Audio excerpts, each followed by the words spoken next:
Friends, welcome to our channel. I am Ashish and this video will discuss about the topic of olfaction. So this topic not only covers the process of olfaction but also covers the olfactory pathway and the cranial nerve first, that is the olfactory nerve. So we'll discussing about the clinical also in the end of the video. So let's get started with the topic of the olfaction. So the basic first question arises, what actually the olfaction, or from where actually the olfaction starts. So the structure responsible for the process of olfactions are the olfactory cells present in the olfactory mucosa. So suppose this is a structure of nose, okay, little pointed. So this is the jaw. So suppose this is the structure of nose. So nose, the internal of nose, of a study about the nasal cavity, it consists of three parts: anterior 1/3, middle 1/3 and posterior 1/3. In the posterior 1/3 we have the, or the most posterior part we have the posterior nasal aperture. Okay, so these are the nares or the nostrils. Here the posterior nasal aperture, anterior 1/3, middle 1/3 and the posterior 1/3 part of the nasal cavity. So that you can see the middle 1/3 part is horizontal and consists of the olfactory mucosa. Rest of the part of the nasal cavity is covered by the respiratory mucosa. We have already discussed about each of them in the part of the nose. You can have a look on the video of the anatomy of the nose. So this is the olfactory mucosa. That means it has some epithelium. The epithelium of the olfactory mucosa contains some cells which are called the olfactory cells. Olfactory cells are the bipolar neurons that project some cilia in the olfactory mucosa and that perceives the sensation of the smell or some of the chemical changes in the olfactory area. So let's have magnified view of this area and see what all structures are responsible for the process of olfaction, and see the olfactory pathway and the different stages and the neurons present in the pathway. So the first part we'll drawing are the olfactory cells. So there are millions of olfactory cells present, but for the sake of understanding I am drawing only 4. So these are the this is the soma or the perikaryon of the bipolar neuron or the olfactory cell. So this is a olfactory cell. So as I told you, it is a bipolar neuron. What do you understand by bipolar neuron? Means it has got two poles that functions at the incoming, one functions at incoming pathway and other functions at the outgoing pathway. So the lower part of the olfactory cell or the one lower axon or the lower pole get modified to form the thickened structure called the olfactory rod. So this is the olfactory rod. Each olfactory rod bears 10 to 12 cilia-like structures. So each olfactory rod has 10 to 12 cilia-like structure that are present in the olfactory mucosa. So these are the olfactory cells which has two poles, upper and lower pole. Lower pole is modified to form the olfactory rod, and down we have the 10 to 12 cilia arising from each olfactory rod, and this is the nasal mucosa or the olfactory mucosa. Now what happens, actually there are some more cells present that are called the subtentacular cells. So we have got subtentacular cells all the way surrounding the olfactory cells. So they are very compact, but for the sake of understanding we are drawing it very far away. So these are the subtentacular cells that are nothing but the supporting cells. Subtentacular cells. Moreover, we have some more cells like that the mucus secreting cells are also present. So we have got mucus secreting cells as well.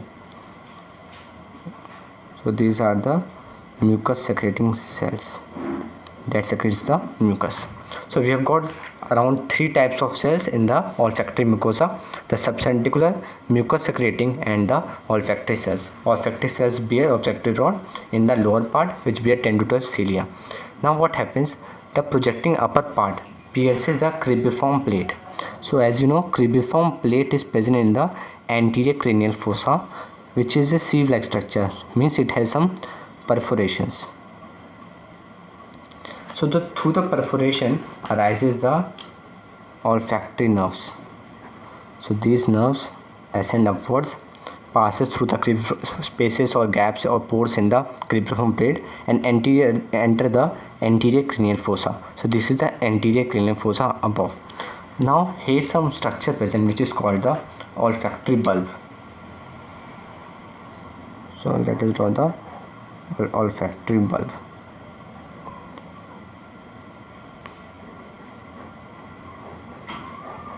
So what is this? This is the olfactory bulb, which is the part of the anterior cranial fossa. Now olfactory bulb contains some more cells which are called the mitral and the tufted cells. So here is present the mitral and tufted cells. So this is the mitral, and we have some other cells also that are called the tufted cells. Tufted cells. So these nerves arising from the raising upward to the cribriform plate forms the synapse with the mitral and the tufted cells, and so there is one group of synapses forming which is called the glomerulus. So the olfactory cells gives rise to the olfactory nerves which rises through the cribriform plate and enters the olfactory bulb. So we have got a projection from both, that is we have got a projection from the mitral cells, tufted cells, and they all synapse, and this synapse receives fibers not only from one olfactory cells but a number of olfactory cells. So we have got a group of synapsing structures which forms the glomerulus. So this structure where all things are synapsing forms the glomerulus. So we'll having a number of glomerulus here. So glomerulus not only receive fibers from the or nerves from the one olfactory cell but a number of surrounding olfactory cells. Now the axons of the mitral and the tufted cells forms a group of fibers called the olfactory tract. So this is the olfactory tract. So till now I hope everything is clear. This is the olfactory mucosa. These are the olfactory cells that actually perceive the sensation of smell and transmit signals to the higher centers. This is the olfactory rod, which is the lower portion of the olfactory cells. And these are the surrounding subtentacular, and we have got the mucus secreting cells. This pierces the cribriform, passes through the cribriform plate, forms a tuft of masses of synapses with the mitral cells and the tufted cells, and forms here is a glomerulus. And the axons arising from the mitral and the tufted cells from the olfactory tract. Now we have to see for where actually this olfactory tract goes. So we'll seeing a view of the brain from the lower end. Okay, so let's draw the diagram and have a look on the actual pathway from the olfactory tract till the higher centers in the brain. So this is a view of the olfactory or the anterior cranial fossa from anterior part of the brain from below. So here you can see the olfactory bulb. So the olfactory tract was forming in the olfactory bulb and extending posteriorly. Posteriorly we have got two pathways. This is called medial olfactory stria, and this is called the lateral olfactory stria. So the fibers arising from the mitral and tufted cells form the olfactory tract, which extends in the part of the brain and has got two pathway, medial olfactory stria and got lateral olfactory stria. See, from the lateral side this enters a structure called primary olfactory cortex. So here you have got the primary olfactory cortex, which is formed by the anterior perforated substance. This is the anterior perforated substance that forms the primary olfactory cortex. So the first order neuron, the first neuron are the olfactory cells. Second neurons are the mitral and tufted cells. Second neuron. The third neurons arise from the anterior perforated substance or the primary olfactory cortex. Third neuron. What happens the structures from the neurons of the anterior perforated substance or the primary olfactory cortex? Here we have got fibers that enters the secondary olfactory cortex, which is formed by the entorhinal area, and here we have got the uncus, and through the medial forebrain bundle and reticular formation, the impulses from the uncus reaches the medulla oblongata, where we have got the dorsal nucleus of vagus and the salivatory nucleus, which increase or decrease the gastric secretion according to the type of smell which is perceived. So the sensation from the uncus again can go through the, suppose this is the uncus, so the sensation of impulses from the uncus can go through the, we have got here medial forebrain bundle. From here they may reach the medulla oblongata, where we have got the dorsal nucleus of vagus, and we have got the salivatory nucleus, which may increase or decrease the secretion of the gastric juices as per the sense of smell received. So this was the olfactory tract and all the things structure related with the process of olfaction. So the first neuron were the olfactory cells. From here the sensation or the impulses travel through the spaces in the which, that is a cribriform plate, and enters the glomerulus, where we got mitral cells. So we have got mitral cells.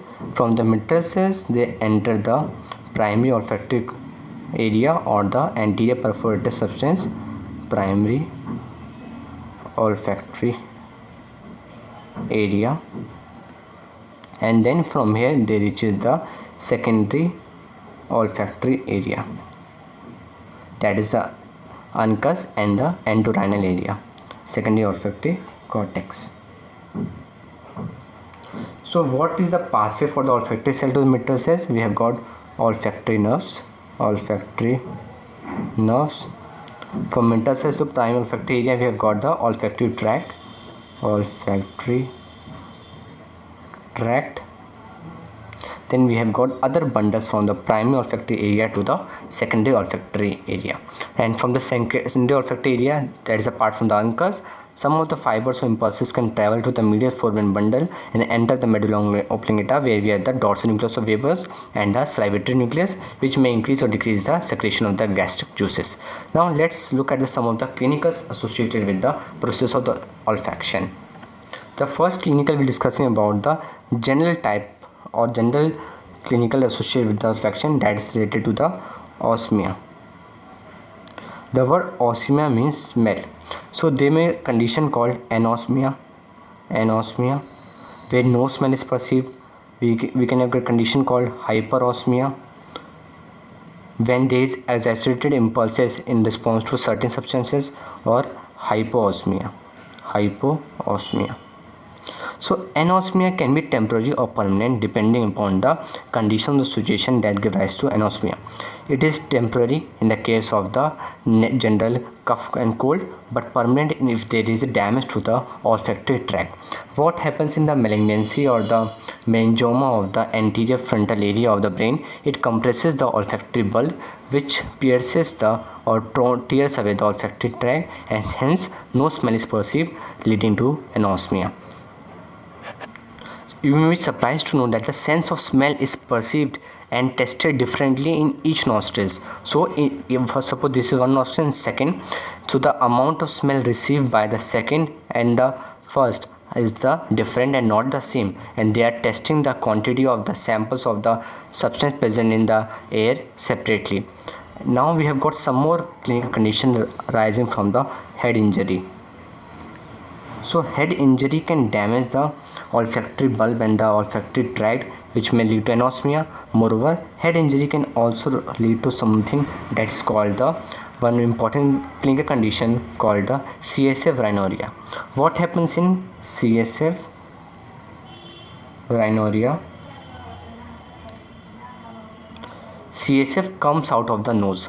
Here you can look at the picture of the CSF rhinorrhea where the CSF is coming out of the nose. CSF rhinorrhea can arise due to some fracture of the anterior cranial fossa through which CSF may leak out through the nose through the cribriform plate. Now we have got some more clinical condition which is called the uncinate fits. Uncinate fits. The fits usually refers to the seizure. So fits here means the seizures or the shock. If there is a lesion of lateral olfactory area,